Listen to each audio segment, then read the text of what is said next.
ओम नमो भगवते वासुदेवाय नमः। भक्तगणों, आज हम जानेंगे वैशाख महीने की कथा अध्याय 3 का महत्व। आप इस अध्याय को अवश्य ही पूरा सुनिएगा, क्योंकि किसी भी पौराणिक कथा को बीच में आधा अधूरा नहीं छोड़ते हैं। भक्तगणों, पुराणों में कहा गया है कि भगवान विष्णु भगवान श्री हरि को पूजना अर्चना करके भी इतना प्रसन्न नहीं किया जा सकता जितना कि वैशाख माह में स्नान आदि करके उनको प्रसन्न किया जा सकता है, उनके करीब जाया जा सकता है, उनकी भक्ति प्राप्त की जा सकती है। तो आप सबसे निवेदन करेंगे कि आप इस महात्म्य को अवश्य ही सुनिएगा। दूसरे अध्याय में हमने जाना कि हमें किन चीज़ों का वैशाख महीने में दान करना चाहिए और किस तरह से हमें स्नान करना चाहिए। अब तीसरे अध्याय में नारद जी राजा अम्बरीश को बता रहे हैं कि जो वैशाख मास है वो भगवान श्री हरि को इतना प्रिय क्यों है, सब मासों से अधिक वैशाख मास क्यों उनको प्रिय है। इस बारे में इस अध्याय में हम जानेंगे। तो उससे अध्याय शुरू करें उससे पहले भगवान श्री गणेश जी को याद करते हैं। शिव नंदन गौरी तनय प्रथम पूज्य गणराज, सकल अमंगल को हरो पूर्ण हो हर काज। बोलिए गणेश जी भगवान की जय हो। श्री सूत जी महाराज कहते हैं कि नारद मुनि के वचन सुन करके राजश्री अम्बरीश ने आश्चर्य से कहा कि हे महामुनि, आप कार्तिक, मार्गशीर्ष आदि पवित्र महीनों को छोड़ करके वैशाख मास की इतनी प्रशंसा क्यों करते हैं? वैशाख को सब मासों में श्रेष्ठ क्यों बतलाते हो? नारद जी कहने लगे, हे राजन, वैशाख मास सब धर्मों, सब प्रकार के तपों, सब महीनों और सब दानों में अधिक क्यों है? ये अब मैं तेरे सामने कहता हूँ, तुम ध्यान से सुनो। कुछ रुक करके नारद जी पुनः बोले कि हे राजन सुनो, मैं संसार के हित के लिए तुमसे माधव मास की विधि का वर्णन करता हूँ, जैसा कि पूर्व काल में ब्रह्मा जी ने बतलाया था। पहले तो जीव का भारतवर्ष में जन्म होना ही दुर्लभ है, उससे भी अधिक दुर्लभ है कि वहाँ मनुष्य की योनि में जन्म लेना। मनुष्य होने पर भी अपने अपने धर्म के पालन में प्रवृत्ति होनी तो और भी कठिन है। उससे भी अत्यंत दुर्लभ है भगवान वासुदेव में भक्ति, और उसके होने पर भी माधवमास में स्नान आदि का सुयोग मिलना तो सबसे अधिक कठिन है। माधव मास भगवान श्री हरि यानी कि माधव लक्ष्मीपति को बहुत अधिक प्रिय है। माधव मास यानी कि वैशाख मास को पाकर जो विधि पूर्वक स्नान, दान तथा जप आदि का अनुष्ठान करते हैं, वे ही मनुष्य धन्य और उन्हीं का जीवन सफल है।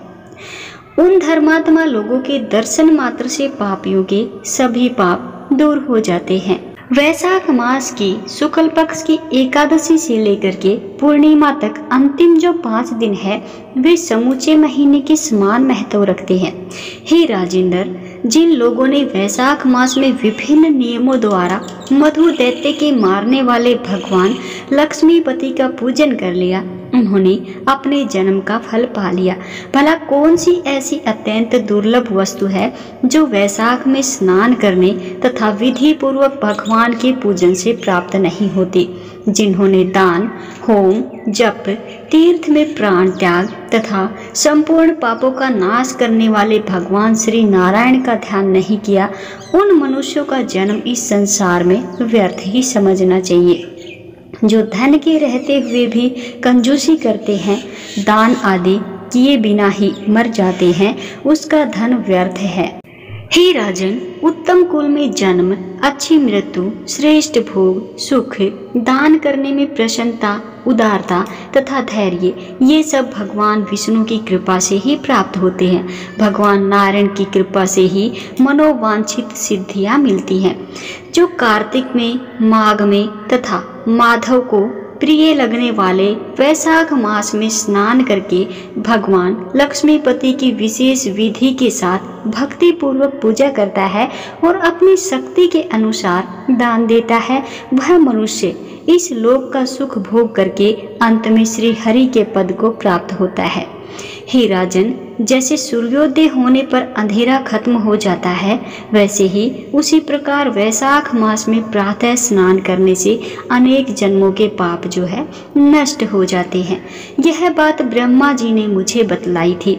भगवान श्री विष्णु ने माधव मास की महिमा का विशेष प्रचार किया है। वैशाख महीना आने पर मनुष्य को गंगा, नर्मदा, यमुना अथवा सरस्वती में सूर्योदय से पहले स्नान करके भगवान मुकुंद की पूजा करनी चाहिए। इसे तपस्या करने से जितना फल मिलता है, साथ ही अक्षय स्वर्ग की प्राप्ति होती है। हे राजन, देवादिदेव लक्ष्मीपति पापों का नाश करने वाले हैं। उन्हें नमस्कार करके चैत्र की पूर्णिमा को वैशाख स्नान व्रत का आरंभ करना चाहिए। व्रत का संकल्प लेने वाला मनुष्य कुछ अपनी शक्ति के अनुसार दान दे, भूमि पर सोए, शाकाहार भोजन करे और ब्रह्मचर्य व्रत से दृढ़ता पूर्वक स्थिर रहे तथा हृदय में हमेशा भगवान श्री नारायण का ध्यान करे। इस प्रकार नियम से रहकर जब वैशाख की पूर्णिमा आए, उस दिन मधु यानी कि शहद तथा तिल आदि का दान करे।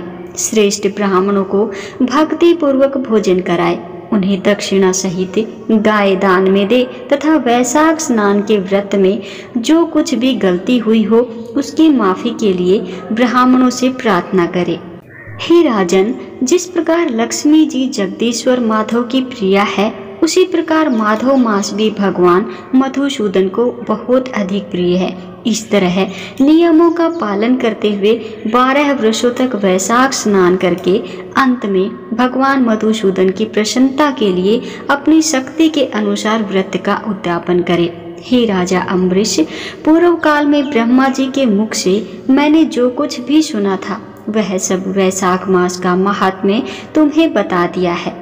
राजा अम्बरीश ने नारद जी से कहा कि हे मुने, स्नान में परिश्रम तो बहुत थोड़ा है, फिर भी इससे इतने दुर्लभ फल की प्राप्ति होती है। मुझे इस पर विश्वास क्यों नहीं होता? मुझे भ्रम क्यों हो रहा है? नारद जी ने कहा कि हे राजन, तुम्हारा संदेह ठीक है।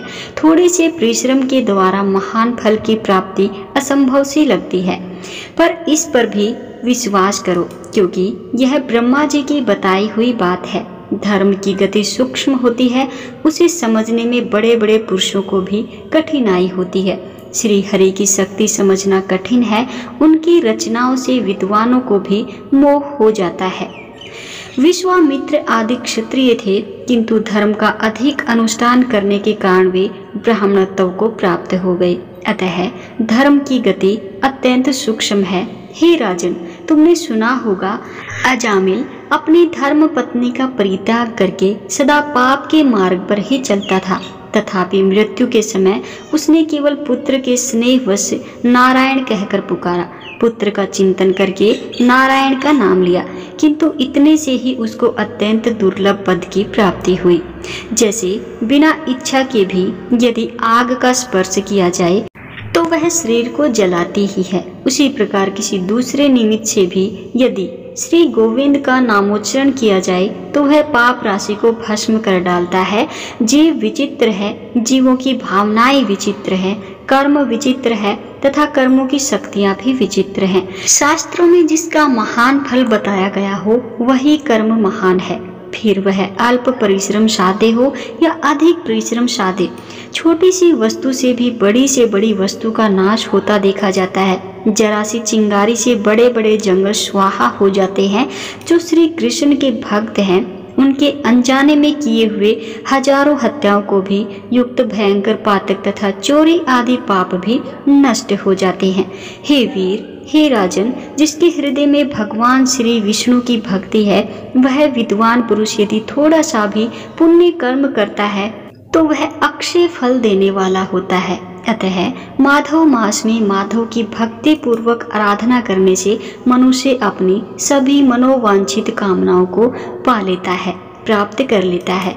इस विषय में संदेह नहीं करना चाहिए। हे राजन, भाव तथा भक्ति दोनों की अधिकता से फल में अधिकता होती है। धर्म की गति सूक्ष्म है, वह कई प्रकारों से जानी जाती है। हे महाराज, हे राजन, जो भाव से हीन है, जिसके हृदय में उत्तम भाव एवं भगवान की भक्ति नहीं है, वह अच्छे देश तथा काल में भी रहकर जीवन भर पवित्र गंगा जल से नहाता है और दान देता रहे तो कभी भी शुद्ध नहीं हो सकता। ऐसा मेरा विचार है। अतः अपने हृदय कमल में शुद्ध भाव की स्थापना करके वैशाख मास में प्रातः स्नान करने वाला जो विशुद्ध चित्त पुरुष भक्ति पूर्वक भगवान लक्ष्मीपति की पूजा करता है, उसके पुण्य का वर्णन करने की शक्ति मुझ में नहीं है। इसीलिए हे राजन, तुम वैशाख मास के फल के विषय में विश्वास करो। छोटा सा शुभ कर्म भी सैकड़ों पाप कर्मों का नाश करने वाला होता है। जैसे हरि नाम के भय से राशि राशि पाप नष्ट हो जाते हैं, उसी प्रकार सूर्य के मेष राशि पर स्थित होने के समय प्रातः स्नान करने से तथा तीर्थ में भगवान की स्तुति करने से भी समस्त पापों का नाश हो जाता है। जिस प्रकार गरुड़ के तेज से सांप भाग जाते हैं, उसी प्रकार प्रातः काल वैशाख स्नान करने से पाप नष्ट हो जाते हैं। यह निश्चित बात है। जो मनुष्य मेष राशि के सूर्य में, गंगा या नर्मदा के जल में नहाकर 1, 2 या तीनों समय भक्ति भाव के साथ पाप परशमन नामक स्तोत्र का पाठ करता है, वह सब पापों से मुक्त होकर के परम पद को प्राप्त करता है। हे राजा अम्बरीश, इस प्रकार मैंने थोड़े समय में वैशाख स्नान का सारा महात्म्य सुना दिया है। अब और क्या सुनना चाहते हो? ये था वैशाख महात्म्य अध्याय 3। ये संपूर्ण हुआ। देखिए भक्तगणों, हमने इस अध्याय में अपने अगर गौर किया हो तो हमने सुना कि वैशाख मास में स्नान का क्या महत्व होता है, इससे हमें क्या फल प्राप्त होता है, और अंतिम 5 दिन का महत्व भी इसमें बताया है कि स्नान का क्या पुण्य प्राप्त होता है, कितना अधिक पुण्य हमें मिलता है वैशाख माह में सूर्योदय से पहले स्नान करने का। तो आप सबसे विनती है कि आप भी वैशाख माह में ये पुण्य अवश्य ही प्राप्त करें, अवश्य ही इस माह में स्नान करें सूर्योदय से पहले और अपने पापों को नष्ट करें, अपने जीवन को सफल बनाएं, श्री हरि प्रभु की शरण में जाएं, उनकी भक्ति के नज़दीक जाएं। तो आज के अध्याय में बस इतना ही जानेंगे। कल वैशाख महीने की कथा का अध्याय 4 का महत्व। आप इन अध्यायों को निरंतर अवश्य ही सुनिएगा। मैं उम्मीद करती हूँ कि आपको मेरे द्वारा बताए गए ये बातें अच्छे से समझ आई होंगी।